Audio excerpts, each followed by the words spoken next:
বাচ্চাদের স্মার্টফোন আসক্তি কমানোর ৫টি অজানা টিপস। ১. অ্যাপের পেছনে সময় নয়, মনের অভাব খুঁজুন। বাচ্চারা অনেক সময় ভালোবাসা, মনোযোগ বা সঙ্গের অভাবে ফোনে ডুবে যায়। ওদের সাথে ৩০ মিনিট খোলা মন নিয়ে খেললে ফোনের প্রতি আকর্ষণ কমে যায়। ২. ফোনে নয়, পরিবারের মধ্যে গেম চালু করুন। লুডো, ক্যারম, গল্প বলা, কুইজ, ফোন ছাড়াই যদি পরিবারে মজা শুরু হয়, বাচ্চা স্বাভাবিকভাবে ফোন থেকে সরে আসে। আনন্দ ফোনে নয়, ঘরে। ৩. ফোন ছাড়াও যেন বাচ্চার হাতে কাজ থাকে। হাতে কলম, রং, গল্পের বই, কাগজের খেলা কিছু না থাকলেই সে ফোনই চাইবে। কাজেই বিকল্প বিনোদন প্রস্তুত রাখুন। ৪. মডেল হন, মেসেজ নয়। আপনি যদি সারাদিন ফোনে থাকেন আর বাচ্চাকে বলেন ফোন কমাও, সে শুনবে না। আপনি নিজে ফোন কমালেই সে শেখে।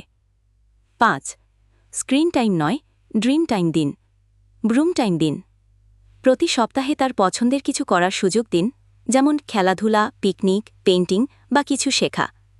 যখন সে জীবনের স্বপ্ন নিয়ে ব্যস্ত থাকবে, তখন ফোনের প্রতি আসক্তি কমে যাবে।